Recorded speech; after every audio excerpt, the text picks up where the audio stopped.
Cette vidéo commence par une introduction au graphe. Le cours se limitera au graphe non orienté. Je parlerai des notions d'ordre, de sommet, d'arête, de degré, d'adjacence, de chaîne, de cycle, de graphe simple, de graphe connexe, de chaîne eulérienne et de graphe eulérien. Dans une région, il y a 9 villages. A, B, C, D, E, F, G, H, I. Deux villages sont dits voisins s'il y a une route qui les relie. Donc A et B sont voisins puisqu'il y a une route qui les relie. A et C sont voisins, il y a une route qui les relie. I et H ne sont pas voisins, il n'y a pas une route qui les relie directement. Donc ce réseau n'est pas complet. Alors on se propose de répondre à certaines questions. Donc voici quelques-unes. Première question, peut-on partir du village A et y revenir en empruntant une fois et une seule toutes les routes du réseau, de ce réseau-là?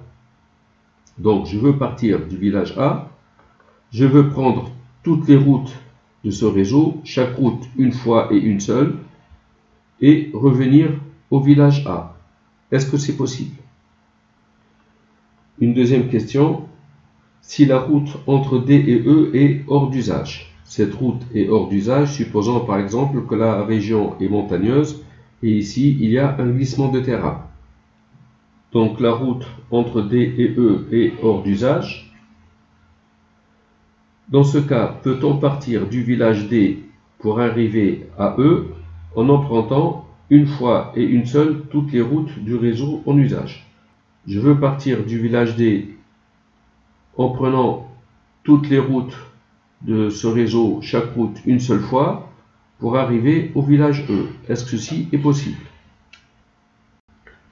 Alors, entre D et E, la route est rétablie, mais les routes sont tellement étroites qu'on décide de les mettre en sens unique. Donc, on peut aller de A vers B en empruntant cette route, mais pas de B vers A. On peut aller de C vers A, mais pas de A vers C, et ainsi de suite. Alors, même question. Les routes sont à sens unique. Peut-on partir du village A et y revenir en empruntant une fois et une seule toutes les routes de ce réseau? Donc, je veux partir de A. Donc je suis obligé de partir de A vers B. Puis, je me débrouille de B vers D, puis je ne sais pas quoi. Est-ce que je peux partir de A en prenant une fois et une seule chaque route de ce réseau pour revenir à A? Est-ce que ceci est possible? Pour aller de A à G, un promeneur décide de le faire en empruntant 5 routes. Donc, pour aller de A à G, en fait, le promeneur peut prendre seulement 3 routes, de A vers B, de B vers D, puis de D vers G. Mais comme c'est un promeneur, il a envie de marcher un peu. Pour aller de A à G, il veut prendre 5 routes. Donc il peut aller de A vers B, B vers D, ça fait 2, puis 3, puis 4, puis 5. Il peut prendre cette route-là. Bon. Alors la question, de combien de manières est-ce possible? Une autre question qui peut se poser, dans chacun de ces villages, il y a une école de formation professionnelle dans l'une des 3 spécialités, cuisine, hôtellerie et esthétique. Comment peut-on organiser la répartition des spécialités dans les 9 villages de telle manière que 2 villages voisins n'assurent pas la même formation? Donc ici, dans chaque village, on va assurer une formation, soit en cuisine, soit en hôtellerie, soit en esthétique, mais on veut que 2 villages voisins n'assurent pas la même formation. Donc si A assure la formation en cuisine, il ne faut pas que B et C assurent la même formation, et ainsi de suite. Je marque en noir, assurer une formation en cuisine. Si l'hôtellerie, c'est en bleu, donc ici le village B, il assure une formation en hôtellerie, et l'esthétique en orange. Vous voyez bien que, en regardant ici ce schéma, deux villages voisins n'assurent jamais la même formation. On peut se poser une autre question aussi. Alors, pour se déplacer sur ces routes, il faut payer de l'argent. Pour aller du village A au village B, il faut payer 2 pièces de monnaie, de B à D 5 pièces et ainsi de suite. Donc le prix du transport entre les villages est indiqué sur cette figure. Quel est le moindre prix à payer pour aller de A vers I? Donc si pour aller de A vers I, j'emprunte ce parcours, je paye 2 plus 5 plus 7 plus 8, ça fait 14 plus 8, 22 pièces. Alors que pour aller de A vers I, en empruntant cette route, par exemple, cette route-là, on paye 2 plus 4 plus 3 plus 4. Alors 2 plus 4, ça fait 6, 9 et 13. La question, quelle route il faut prendre pour aller de A vers I pour que le prix du transport soit le moindre? Voilà donc, pour répondre à de telles questions et à bien d'autres, la théorie des graphes est cruciale. Finalement, un graphe, c'est quoi? C'est juste un ensemble de données représentées par des points et par des liens entre ces données. Dans la situation précédente, les données ou points, c'était des villages et les liens entre ces données, c'était le voisinage éventuel entre les villages. Un graphe peut être orienté ou pas, donc je commence par les graphes non orientés. Un graphe non orienté est un ensemble d'éléments appelés sommets ou nœuds. C'est représenté par des points, mis en relation entre eux par des arcs de courbe appelés arêtes. Alors des arcs de courbe ici entre les sommets, mais dans la pratique, on ne trace pas des arcs, on trace des segments, mais on peut tracer des arcs. Si on oriente les arêtes, on aura affaire à des graphes orientés. Si on attribue des nombres à ces arêtes, on parle de graphes pondérés. Donc ici, les sommets sont en bleu et les arêtes sont en rouge. Alors il arrive parfois dans certains graphes où les deux extrémités de l'arête sont confondues, c'est-à-dire un sommet est relié à lui-même. On dit qu'on a une boucle. Et il arrive aussi que dans certains graphes, les arêtes soient multiples. Donc ici, il y a une arête IE et il peut y avoir une autre arête. Donc représentée donc par des arcs. Un graphe ne représentant ni arête multiple ni boucle est appelé graphe simple. Donc ceci n'est pas un graphe simple pour ces deux raisons. Il y a une boucle ici et il y a des arêtes multiples ici. Si on veut que le graphe soit simple, on élimine la boucle et les arêtes multiples. Donc ceci est un graphe simple. On appelle ordre d'un graphe le nombre de ses sommets. Donc ici, dans ce graphe, il y a 9 sommets. Donc l'ordre de ce graphe, si ce graphe je l'appelle G, est égal à 9, puisqu'il y a 9 sommets. L'ordre d'un graphe a cette notation-là. Le degré d'un sommet est le nombre d'arêtes dont il est une extrémité. Donc si je veux connaître le degré du sommet A, le sommet A est extrémité de 2 arêtes. Donc le degré de A est égal à 2. Le sommet B est extrémité de 4 arêtes, donc B est de degré 4. C est de degré 2, il est extrémité de 2 arêtes. Le sommet D est de degré 4, il est extrémité de 4 arêtes. E est de degré 1, 2, 3, 4. F est de degré 2. G est de degré 4. H est de degré 2 et I est de degré 2. Deux sommets reliés par une même arête sont dits adjacents. Donc si je prends les sommets G et F, les sommets G et F sont reliés par une arête, G et F sont deux sommets adjacents. B et C sont deux sommets adjacents puisqu'ils sont reliés par une arête. I et H ne sont pas adjacents, ils ne sont pas reliés par une arête. H et G ne sont pas deux sommets adjacents, ils ne sont pas reliés par une arête. Deux arêtes adjacentes sont deux arêtes qui ont un sommet commun. Par exemple, l'arête IE et l'arête ED sont adjacentes. Elles ont le sommet E en commun. L'arête IG et GF sont adjacentes. Elles ont le sommet G en commun. L'arête IG et l'arête BF ne sont pas adjacentes. Elles n'ont pas de sommet commun. Et ce résultat, pour un graphe simple d'ordre n, le degré d'un sommet est entre 0 et n-1.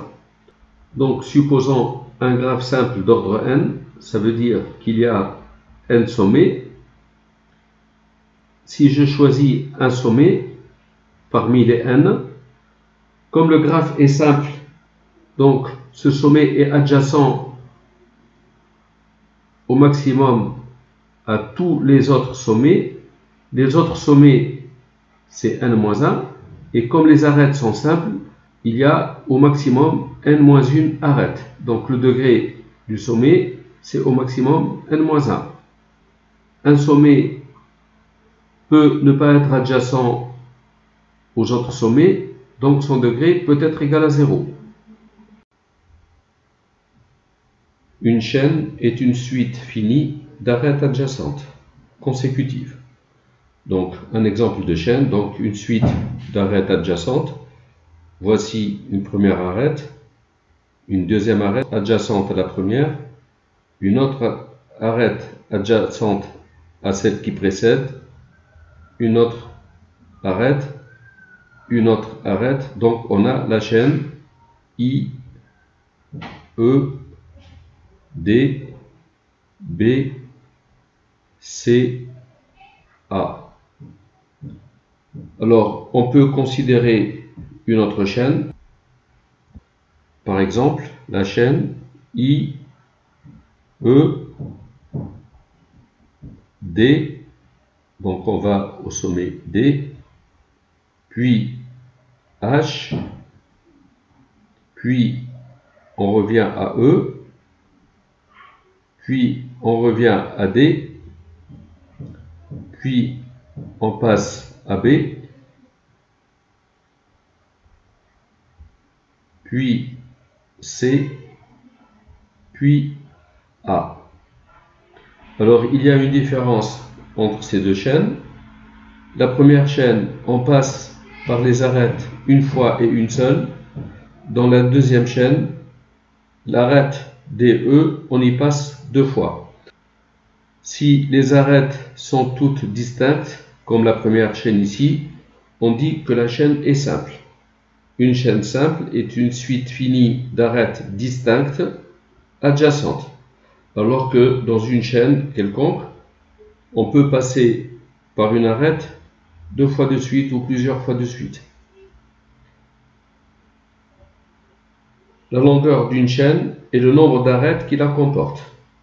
Donc, si on considère la première chaîne en vert ici, sa longueur, c'est le nombre d'arêtes. Donc, une arête, 2, 3, 4, 5. La première chaîne, sa longueur, c'est 5. La deuxième chaîne, sa longueur, c'est le nombre d'arêtes qu'elle comporte. Donc, 1, 2, 3, 4, 5, 6, 7, 8. Donc, la longueur de chaîne est égale à 8. On définit aussi un cycle comme étant une chaîne composée d'arêtes dont les deux extrémités sont confondues. Par exemple, on peut considérer ce cycle, donc c'est une chaîne que voici. Donc c'est la chaîne I, E, D, B, puis F, puis G, puis I. Donc les deux extrémités sont confondues. Ceci est un cycle. On peut considérer un autre cycle, c'est le suivant. Donc on passe de I à E, puis à D, puis à H, puis E, puis D, puis B, puis F, puis G, puis I. Donc, I, E, D, puis H, puis E, puis on revient à D, puis B, puis F, puis G et I. Donc les deux extrémités sont confondues. Ceci aussi est un cycle.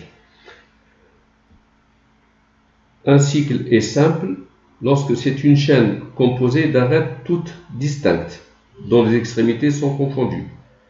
Donc dans ce deuxième cycle, les arêtes ne sont pas toutes distinctes. Donc ce n'est pas un cycle simple. Alors que le premier cycle en vert, toutes les arêtes sont distinctes.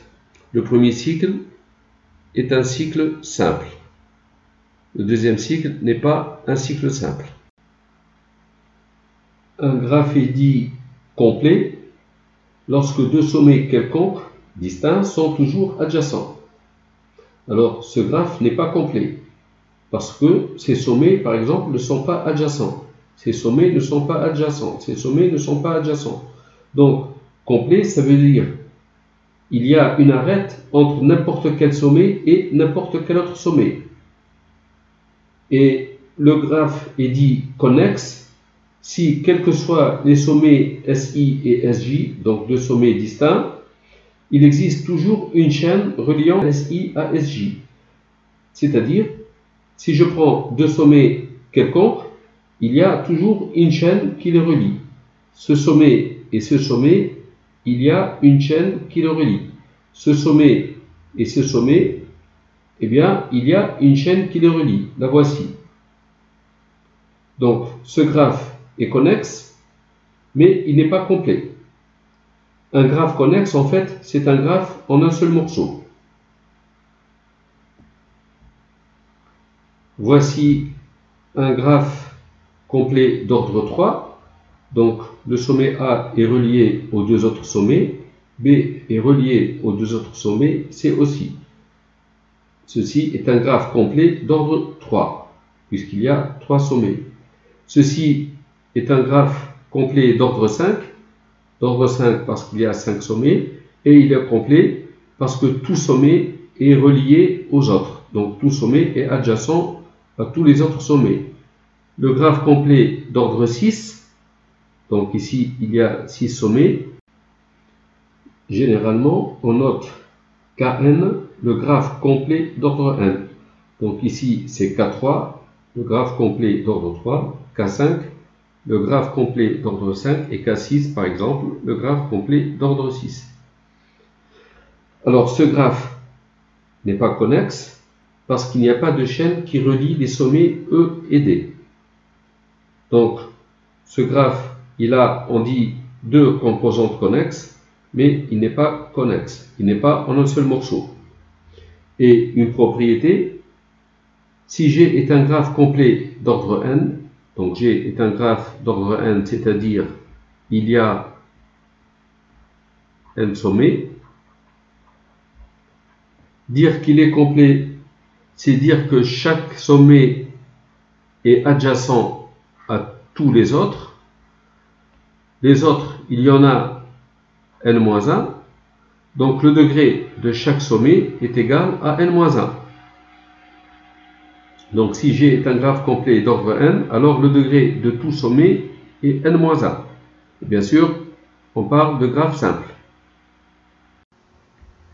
Quelques résultats concernant les degrés des sommets. Alors si je considère un graphe donné, et si je considère une arête, par exemple cette arête, eh bien cette arête donne naissance à deux degrés. Un degré au sommet F et un degré au sommet E. Cette arête donne naissance à deux degrés, un degré ici au sommet E et un degré au sommet D. Cette arête donne naissance à 1 degré au sommet D, 1 degré au sommet C. Donc, dans ce graphe, chaque arête donne naissance à 2 degrés. Et ce qui nous donne la somme des degrés des sommets d'un graphe est 2 fois le nombre d'arêtes, puisque chaque arête, ça donne 2 degrés. Et puisque la somme des degrés et 2 fois le nombre d'arêtes, c'est un nombre pair. C'est 2 fois le nombre d'arêtes, c'est un nombre pair. Donc la somme des degrés des sommets d'un graphe est un nombre pair. Par exemple, ici, le sommet A est de degré 3, le sommet B est de degré 2, le sommet C est de degré 2, le sommet D est de degré 4, le sommet E est de degré 1, 2, 3, 4, 5, et le sommet F est de degré 2. La somme des degrés, c'est 5 plus 4, 9, plus 2, 11, 13, 16, 18. La somme des degrés est égale à 18, donc le nombre d'arêtes va être égal à 9, puisque la somme des degrés, c'est 2 fois le nombre d'arêtes. Le résultat suivant, le nombre de sommets de degrés impairs est un nombre pair.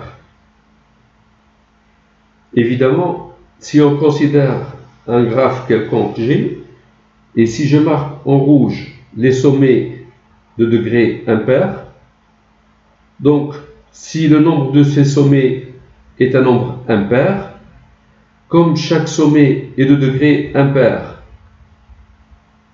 et qu'il y a un nombre impair de sommets, la somme des degrés de ces sommets-là serait un nombre impair. Or, les autres sommets sont de degré pair, ce qui donnerait une somme de degrés au total qui est un nombre impair. Mais on sait que la somme des degrés des sommets d'un graphe est un nombre pair, ce n'est pas un nombre impair.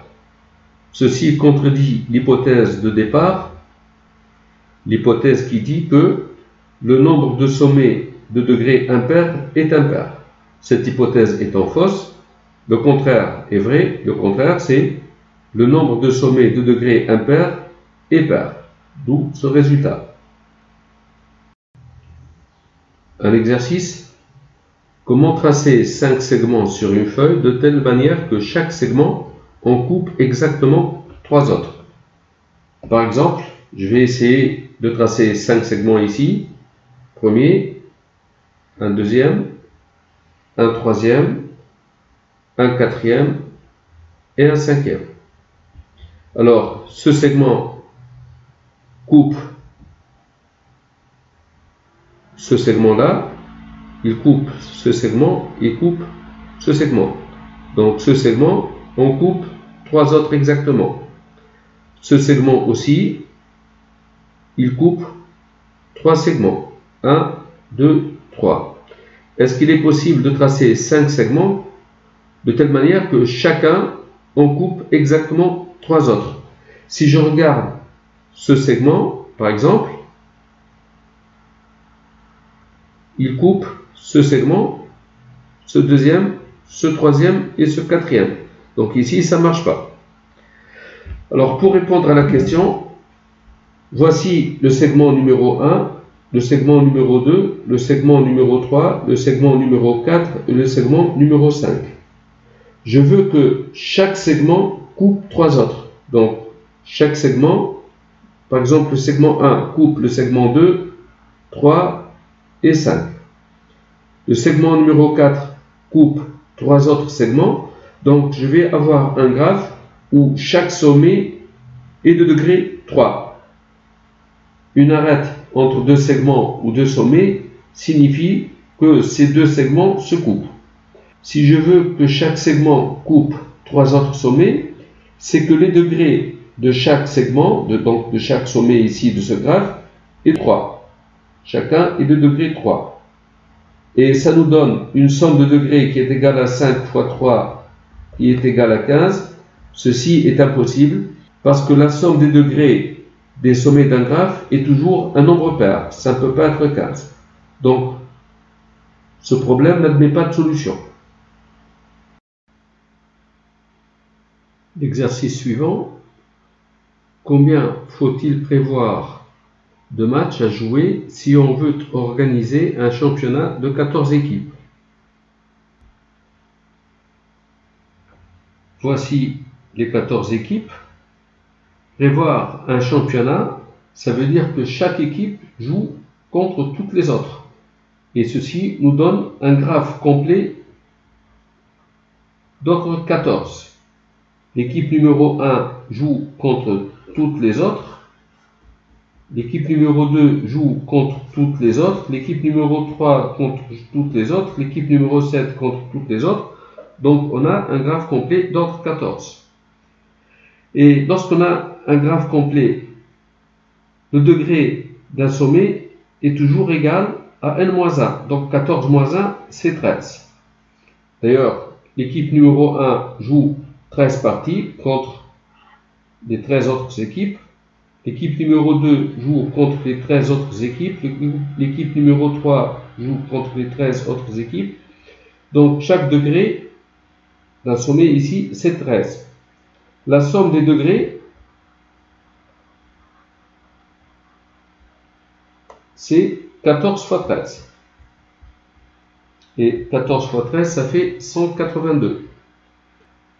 Sachant que la somme des degrés, c'est-à-dire 182 du graphe, est 2 fois le nombre d'arêtes, et sachant que chaque arête, c'est une partie jouée, donc le nombre d'arêtes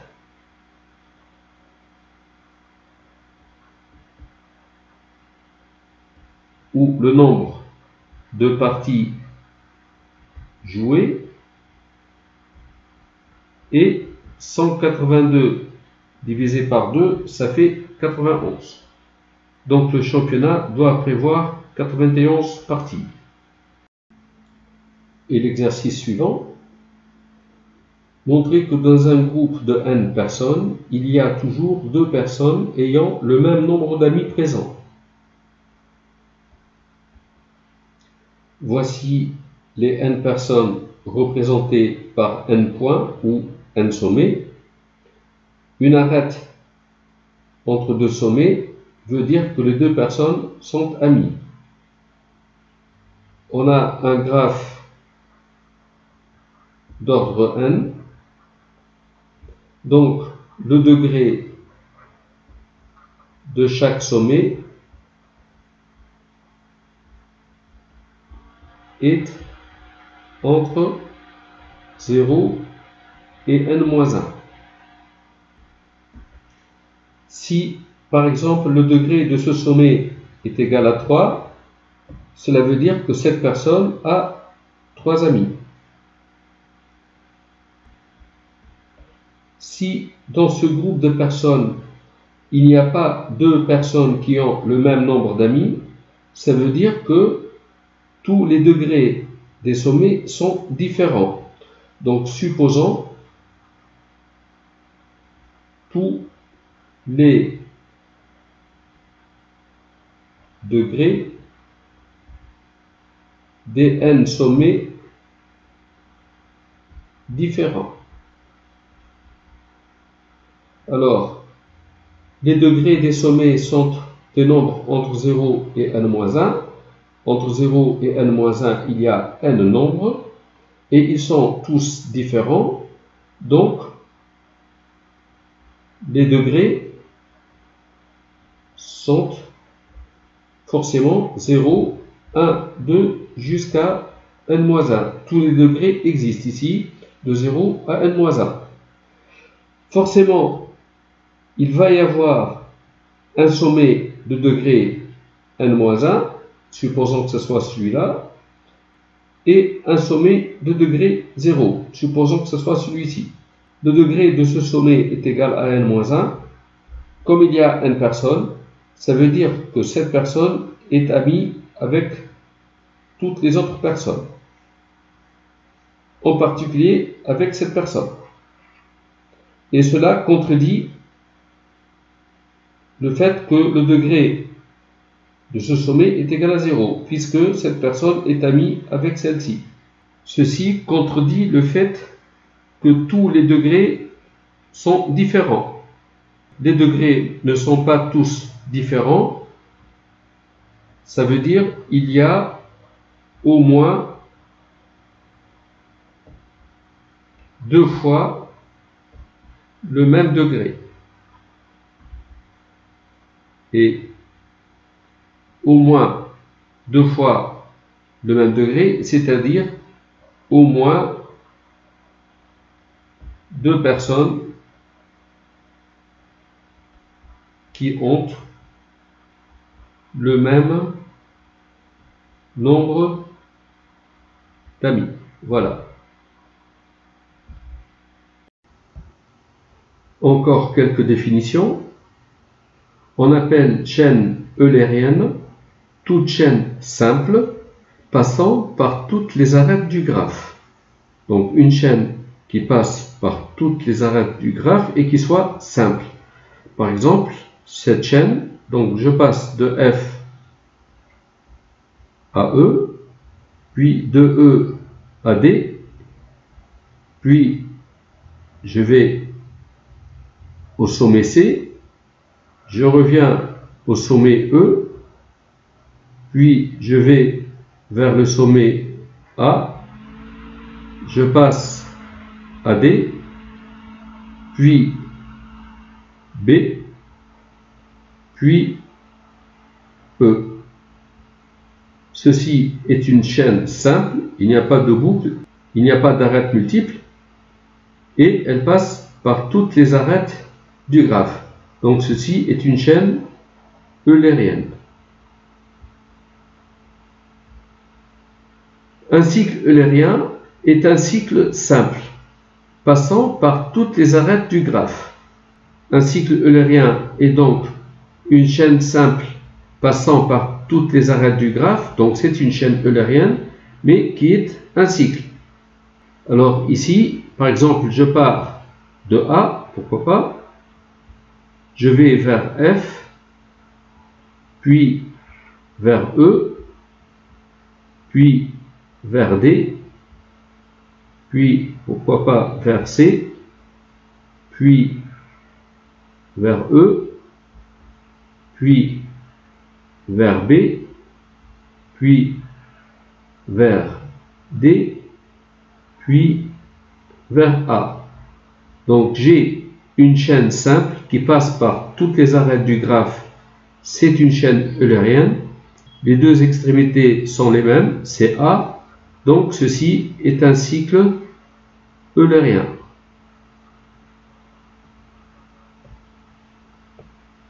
Un graphe est dit eulérien si c'est un graphe qui possède un cycle eulérien.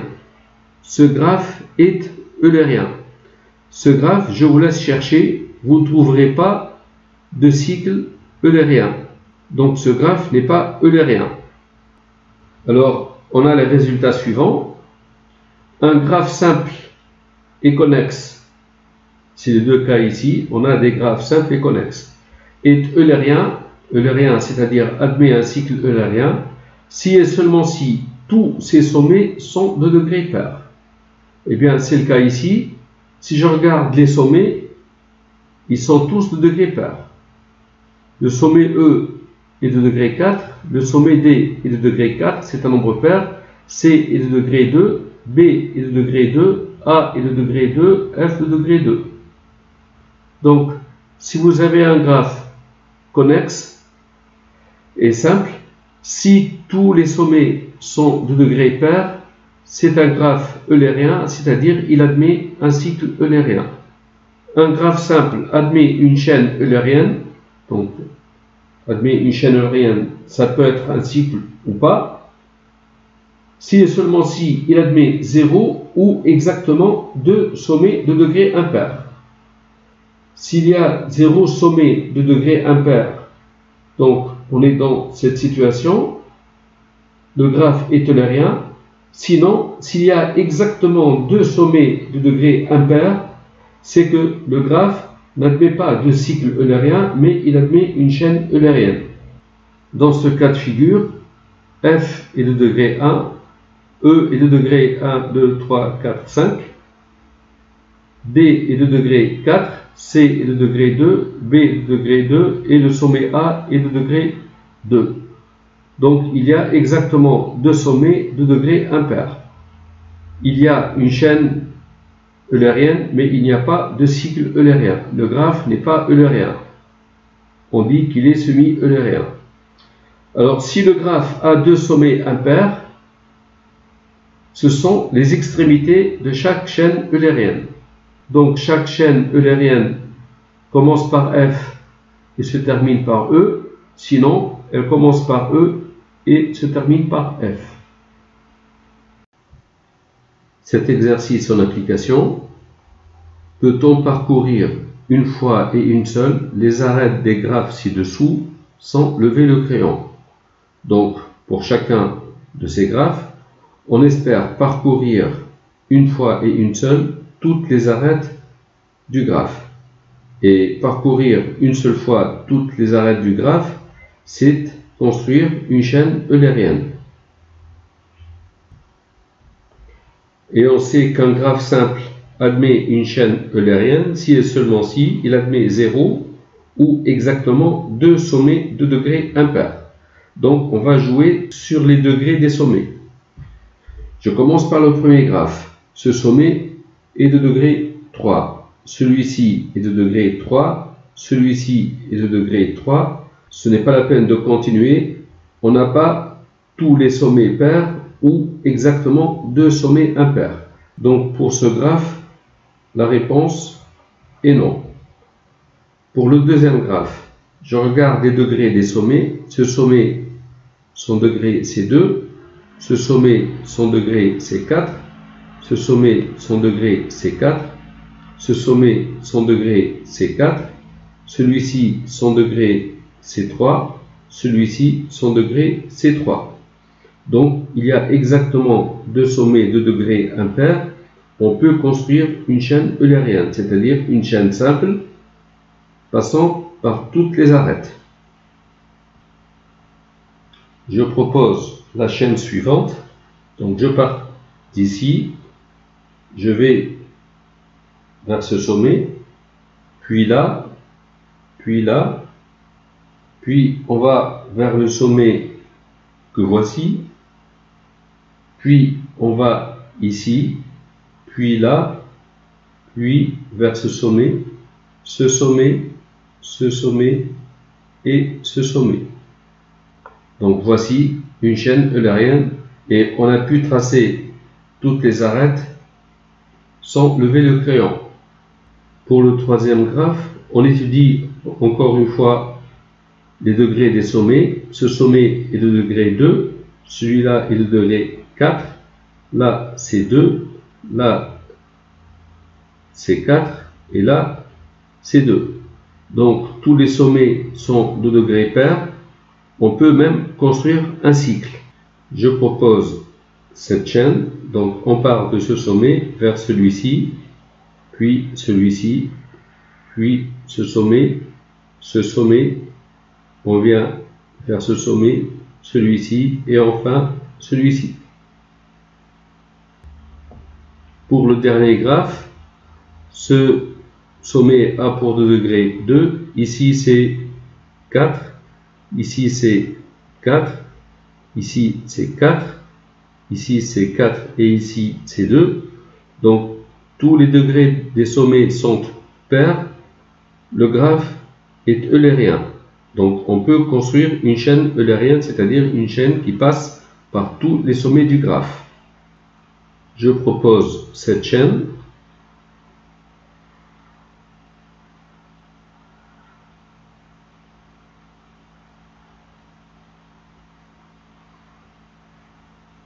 Et voilà. Et je reviens à mon exercice de départ. Peut-on partir du village A et y revenir en empruntant une fois et une seule toutes les routes du réseau?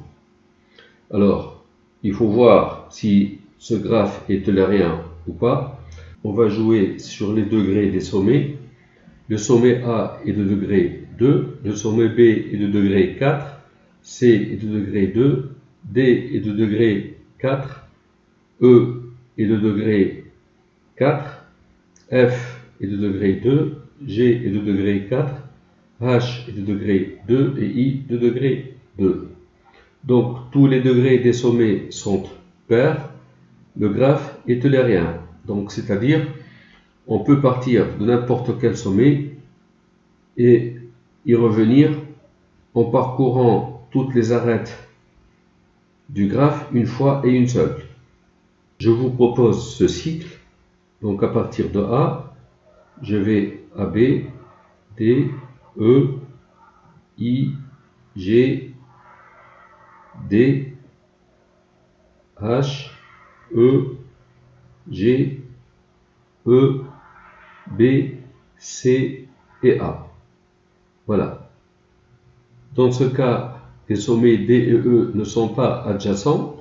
Donc peut-on partir de D pour arriver à E en parcourant toutes les arêtes une fois et une seule? C'est-à-dire, est-ce que ce graphe admet une chaîne eulérienne? On joue encore sur les degrés des sommets. A est de degré 2, B est de degré 4, C est de degré 2, D est de degré 3, E est de degré 3, F est de degré 2, G est de degré 4, H est de degré 2, I est de degré 2. Donc tous les degrés sont pairs sauf les degrés de E et D. Le graphe admet une chaîne eulérienne. Les extrémités vont être E et D, puisque c'est les sommets de degrés impairs. Donc on peut partir de E pour arriver à D, ou de D pour arriver à E.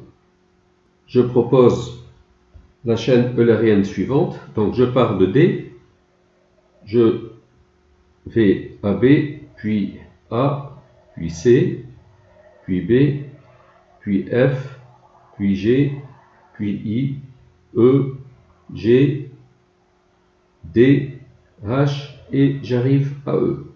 Voici une chaîne eulérienne. Voilà, ainsi s'achève cette vidéo. Merci d'avoir suivi.